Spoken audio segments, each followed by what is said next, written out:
Бум, бум, бум. Револуција во етерот. 104,2 е вашата фреквенција. Во циклус емисии за лажни вести кој го спроведува Сдруженијето Доверба Куманово со поддршка на МИМ преку проектот Писменост за вести и дигитална писменост, справување со лажните вести, ја реализираме емисијата во која свое учество ќе земат родители, педагози и професори. Во денешната емисија гостинки ни се професорките Елена Цветановска од Перонаков, Драгана Јосимовска од Гимназија Гуце Делчев и Габриела Стојмановска од Наце Буѓони. 3 различити училишта. Ви благодарам што ја прифативте поканата и што денеска сте ни гостинки во студиото на Радио Бум и се надевам дека оваа дебатна емисија ќе биде навистина интересна. Добри ни дојдовте. Добро ве најдов. Благодарам за поканата. Кажавме дека ова е циклус на емисии за борба против лажни вести, како тие влијаат врз менталното здравје на младите. Глобален проблем се лажните вести. Ги има насекаде во светот, се бориме сите ние против нив, но еве технологијата, интернетот дозволуваат да се шират со брзина на светлоста. Имаме ли механизам да се избориме против лажните вести, да почнеме со ова прашање? Повелете, професор. Па ние секако се трудиме да најдеме механизам.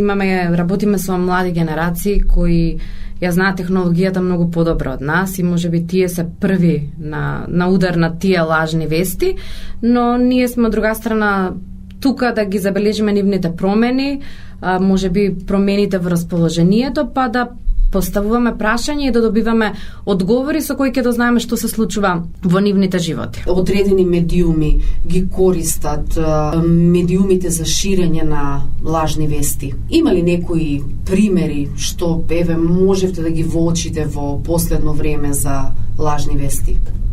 Има, мислам дека секојдневно, посебно кога се случи на некоја поголема ситуација, мислам дека во последно време најмногу се пласира лажни вести во врска со земјотресот во Албанија, што беше тоа еден од последните така. Помошно направи имаше многу пласирање на лажни информации и лажни слики. Каде што имаше ученици што ме прашува професорке видовте ли какви слики. Имаше меднато слики кои беа од некои вежби, а тие ги направија како да се од таа случка и секако кај децата предизвика паника, страф. Тоа е во наша близина, дали може и кај нас да се случи тако нешто, што ако се случи, како ќе реагираат, што ќе се прави и така натаму. Лажните информации многу лошо влијаат врз младата популација и нивното ментално здравје. Како што реков, предизвикуваат паника и страф и нарушуваат нивните секојдневни активности. Само довербата најмногу им паѓа. Со постојано читање на лажни информации, несигурни се, некои од нив се повлекуваат во себе, имаат страф да излезат помеѓу луѓето. Дури има и случаи обиди со суицид, баш поради такви лажни информации или некои сајбер насилство. За жал. Да. Како просветни работници, професори, децата се онаа категорија, најранлива категорија со која што најлесно може да се манипулира. Како им посочувате да не веруваат на се што ќе видат и на се што ќе прочитаат? Бидејќи нели и фотографија може да биде вест. Така е, меѓутоа учениците пред се треба да бидат информирани дека разликувањето на вистина од лага е способност и вештина која се учи со текот на времето.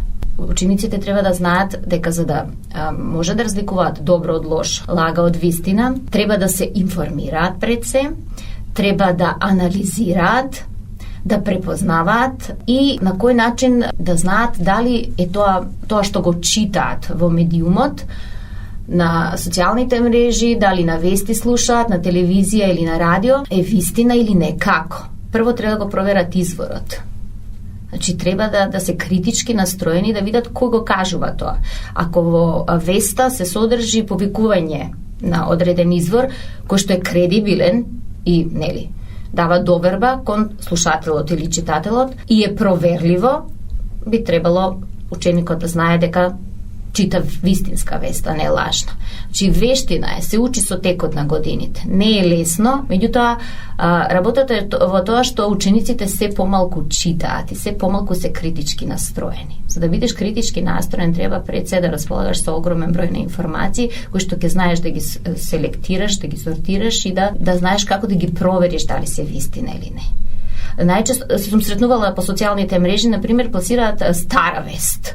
После некој известно време. Претходно била и сега ја пласираат и сите као слушнали, прочита, видели. Не приметуваат дека кога ќе ја отворат веста, си стои датум горе и година. Значи тоа е стара вест. Повторно се прави некоја паника меѓу младите, без да забележи дека тоа е вест која што веќе поминала. Се со цел на одредена социјална мрежа или медиум да си постигне читаност, популарност, сензација. Она што го споменавте пред малку беше во врска со фотографиите. Не смееме да заборавиме дека за младата популација фотографијата е вест. Кој, каде, со кого и што прави. И ако внимаваат какви слики објавуваат на социјални мрежи, каде се сликаат, со кого се сликаат, тогаш може да дојдат до намалување на ширење на тие лажни вести што за нив може некој да ги направи. Но, професорка Јосимовска, младите некако, еве кога ги спомнавме и фотографиите, го прават својот свет на илузија. Сакат се, нели, совршенство сакат, но тоа совршенство не постои во реалноста. Сепак имаат некои искривени вредности, сакат да живеат како нивните идоли, сакат да бидат како нив, сакат да бидат прифатени во општеството и некој, нели, ако не може да се истакне со друго, ќе се истакне со бунтовност, ќе направи лажна вест или лажна информација, лажна перспектива. Како гледате на таа ситуација? Разговарате ли со учениците? Ги насочувате ли на тие искривени вредности? Нормално, тоа е составен дел и од образовниот систем воопшто и секојдневно можам да кажам дека се зборува за тоа што им се случува. Ние забележуваме промени во нивното однесување или тие сакаат некогаш да кажат, да покажат, да споделат нешто и се забележува тоа незадоволство помеѓу нив затоа што се свесни дека можеби еден ден таа лага ќе дојде на нивната врата и дека можеби тие некогаш ќе се најдат во истата таква ситуација. Мислам дека бавно, но се освестуваат. Да се надополнам, сметам дека младите денеска живеат во искривена реалност. И тоа е факт. Таа искривена реалност ја префаќаат како вистина и сакаат да живеат во таквата реалност. Инстаграм, например, социјалната мрежа, ве тргнувам од моите деца. Како гледаат, какви фотографии се поставуваат на Инстаграм, посебно од оние што имаат влијание врз младите. Пејачите, глумците, не знам, или некои личности кои што како инфлуенсери денеска е модерно да се наречат, си постираат одредени фотографии, одредена слика за себе која што ја наметнуваат на младите.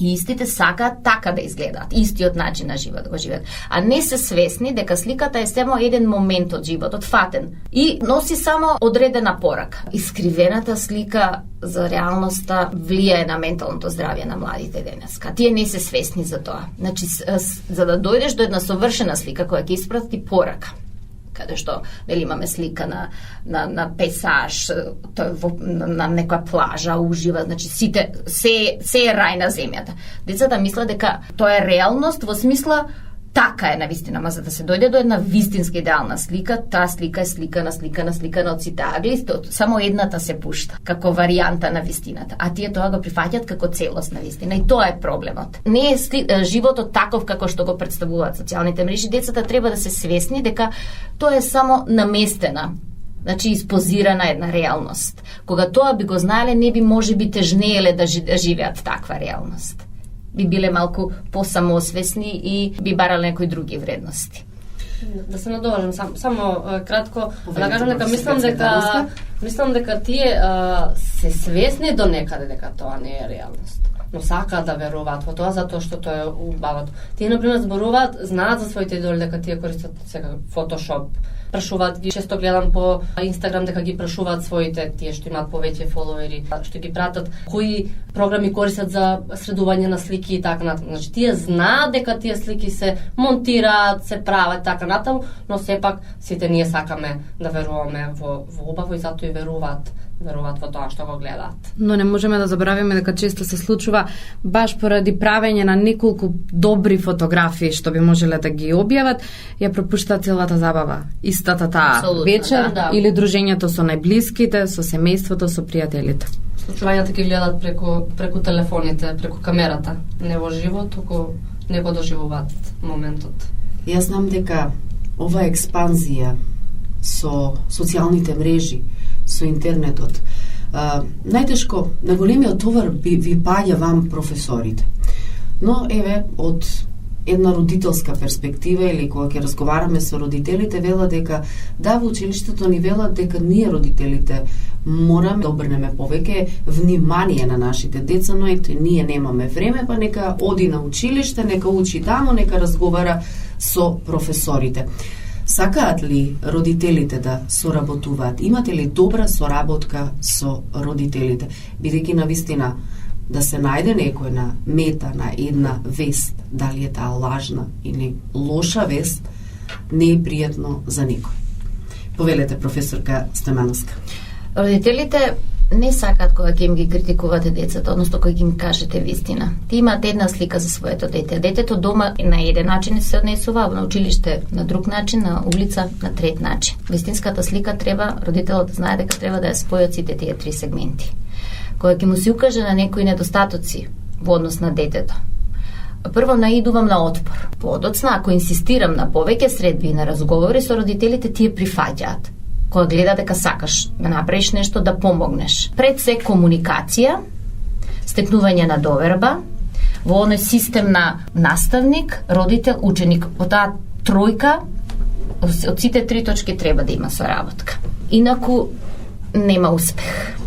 Не можеш да влијаеш. Не можеш само ако разговара детето со службата во училиштето или со наставникот или со класниот, а родителите да не се вклучени. А родителите денеска, нели, се помалку имаат можност да ги пратат своите деца во потрага, барање на подобра екзистенција, повеќе работат истовремено, колку може да го контролира детето е се повеќе на социјалните мрежи и станува лесна мета за манипулација и за злоупотреба.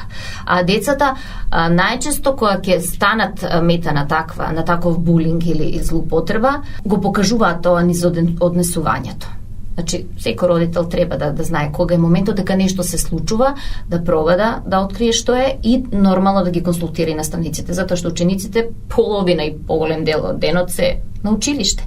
Ние исто така добро ги познаваме како што ги познават и родителите. Меѓутоа, родителите влијаат на учениците во однос на воспитувањето, а наставниците во однос на образованието на децата. Значи, ние можеме на децата да им кажеме како да се заштитат, укажувајќи им на тоа како да препознаат, да не веруваат се, да бидат критички настроени, меѓутоа дома треба да се работи со децата. За жал, нели, родителите кога ќе дојдат до точка кога нема повеќе каде да се пушти чекор ниту напред ниту назад, дури тогаш ќе побараат помош, дури тогаш може би ќе погледнат на вистината во очи, но потенцирам дека само може би. Професорка Цветановска, слушнавме дека професорка Стојмановска ни кажа дека низ годините се учи како да се препознаат лажните вести. Нели, интелектуалната маса веќе знае како да препознае и лажна вест и што е точно, што не е точно, со што сака да се манипулира, со што не. Но што е со она по-необразована група на луѓе? Тука ќе ги ставиме, нели, учениците, не погрешно да не сватат слушателите необразовани, туку, нели, кој што се во процес на образование, во процес на образование, нели, една маса со која што може да се манипулира. Дали родителите треба од најмали нозе да почнат да го учат детето, бидејќи, нели, ќе го изнесат и надвор во парк да се игра, ќе слушне се и се што, да му кажат, уште од мали нозе да му посочат, тоа е вистина, тоа не е вистина. И кога е она вистинското време, еве вие сте сите педагози, кое е вистинското време кога треба родителот да му посочи на дете како да го учи, односно да ги согледува, да ја согледува лагата и вистината? Баш времето што го спомнавте, раното детство е клучот за какво дете, во какво дете ќе прерасне, дали ќе верува и во што ќе верува. Значи, на малите деца тие се мали, не џабе се нарекуваат мали возрастни. Значи, треба да се со нив разговара исто како со возрастни. Не само да му се вели на детето не тоа да го правиш, туку треба и да му објасниш зошто не тоа да го правиш. Тоа треба, не тоа да го правиш, за тоа и тоа, треба вака и вака, не затоа што јас велам така, туку поради тоа што така е правилно. треба да им се добро објасни на децата. На тие деца каде што им добро објаснето, им е посветено внимание до 3-та, до 5-та година, тоа е клучот, такви деца многу помалку ќе подлегнат на вакви лажни вести. Тие прераснуваат во постабилни личности со поголема самодоверба, знаат да се изборат со лажни вести. Оние деца каде што не им е објаснето, не е зборувано со нив, тие веќе во подоцна во годините ќе бидат несигурни во себе, со ниска самодоверба и ќе веруваат во се она што им се пласира, она што им се послужува. Се надевам дека родителите ќе го слушнат и овај, ќе го земат и како еден апел да почнат, нели, од најмала возраст да соработуваат со дечињата, бидејќи, нели, вие сите сте професорки во работите со тинејџери, а на релативно млада возраст сте сите, па морам да ве прашам, еве, професорка Драгана, имате ли пример како млада професорка да дојде некој ученик, едноставно да ви се отвори, да ви се пожали од некаков проблем, не дај Боже, нели, да биде и мета на лажна вестите, да се најде во таква некаква ситуација и да побара помош од вас. Дали сте подготвени да го насочите, да му кажете како треба, што треба? Ние сме секогаш тука за нашите ученици. Споменавме претходно дека ги наблюдуваме и ја забележуваме секоја нивна промена во однесувањето, во расположението и можеби некогаш знаеме повеќе од што мислат тие дека знаеме. За нив само ги чекаме да можат тие да соберат сила и храброст да го споделат тоа со некој што навистина може да им помогне. Тука лежи најголемиот проблем, затоа што тие кои се дел или трпат такво сајбер насилство, многу доцна го пријавуваат проблемот, многу доцна се освестуваат баш поради тоа чувство на некаков срам, дека уште повеќе некој ќе ги смејува и дека нема да се чувствуваат подобро, ќе бидат мета на сите останати кои ќе зборуваат во тој период. Но проблемот би се решил многу порано доколку тие на првите знаци дека можеби нешто се случува и некој сака да им наштети, го пријава тоа, па имаме стручни служби, психолошки служби кои се подготвени да разговараат и ако постои некаков проблем меѓу младите да се реши и да се застане на патот на таквото сајбер насилство. Професорка Стојмановска, дали треба еве во училиштата и да се воведе предмет по медиумска писменост или барем нели како дел од предметите да се изучува медиумска писменост, бидејќи не секој од родителите може на детето да му каже што е вест, кој ја објавил, што е медиум. Медиумската писменост веќе постои во неформалното образование. Преку невладините организации гледаме дека е се поактуелна и тоа е наша реалност, треба така да е. Во однос на официјалното образование, тука повлекува некои други консеквенции, не знам, би требало да биде дел. И сега, кога ќе биде тоа и како? Потребата е очигледна. Ова емисија е доказ за тоа. Сте работилници и семинари што се одржуваат на оваа тема исто така се показатели дека имаме потреба децата да ги учиме за да ги превенираме од сајбер насилство или вербално или на крајот кој што преминува и во физичко насилство. Сега кога тоа ќе се примени во официјално образование? Не е до мене да не сум компетентна да одговарам, меѓутоа можеме ние на некој начин како професори во рамки на своите предмети или како класни раководители тоа да го воведуваме и го воведуваме. Јас работам со моите ученици, на класните часови им објаснувам многу работи во врска токму со оваа медиумска писменост и со булингот кој што се случува и кој што е присутен кај младите. Не е ништо ново, меѓутоа треба да знаат како да се справат и треба да знаат да реагираат веднаш, а не да молчат. Затоа што понекогаш оно што е насилник, тоа молчење и премолчување на жртвата го сваќа како доминација и се повеќе зема замав. И кога ќе дојде, како што рече колешката Драгана, веќе последицата, кога ќе се разгори целата ситуација, кога дојде до крај, тогаш реагираат учениците. Не, треба веднаш да истапуваат, да кажуваат, не мора јавно, на некој кај што има доверба. Може би на некој соученик, па тој да пренесе на некој професор, тука да биде решен во самата срж проблемот. Инаку кога ќе отиде подалеку, веќе нема превенција, туку веќе решавање на проблем. Кажавте дека вие работите со вашите ученици, покажуваат ли интерес? Да, како не. Сегогаш имаме дебати на класните часови на различни теми. Современи се темите, блиски се до младите, тие сакаат да разговарат на било која тема која што ги засега во нивното социјално живење. Професорка Цветановска, ни кажавте примереве околу земјотресите и дека имало паника кај учениците дека може тоа да се случи кај нас. Разговаравте со нив, како беше епилогот? Се смирија ли после? Може ли да сватат нели дека тоа се лажни вести? Јас често разговарам со нив и за оваа тема и за многу други теми, не само во Скопје, таков ми е предметот, опфаќа се. Прави ми вежби. Кога разговараме, беше тема, не се сеќавам точно, самите почнаа. Професорке видовте ли слики, професорке видовте ли сите почнаа на глас да зборуваат.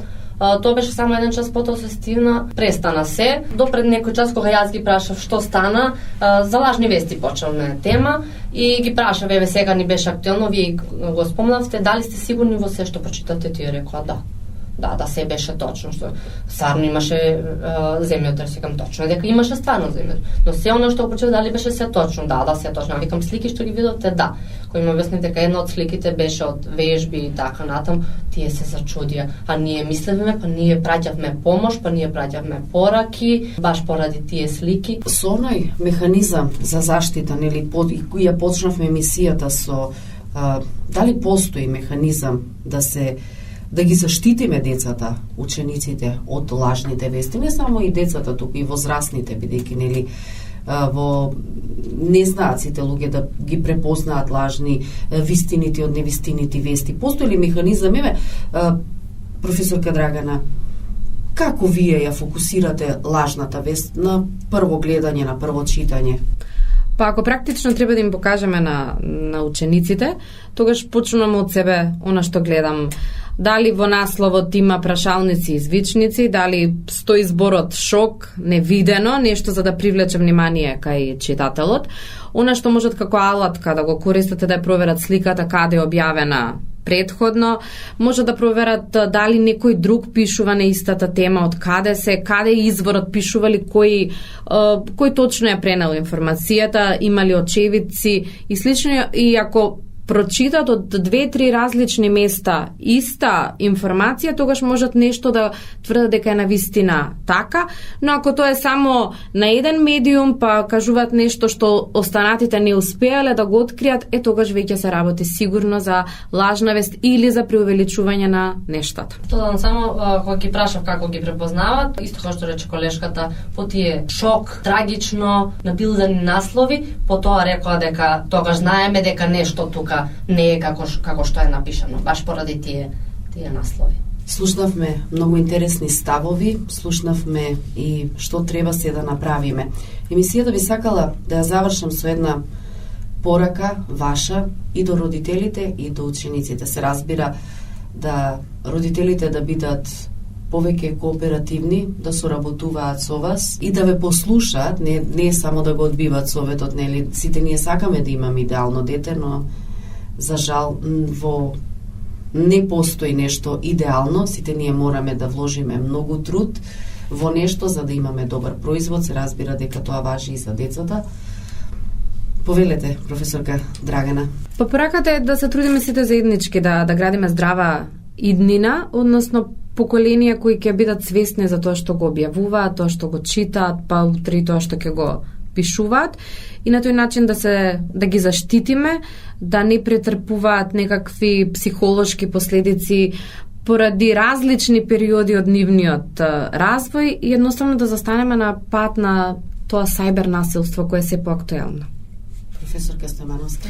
Активно граѓанство, критички настроени луѓе се учат, се прават, се градат.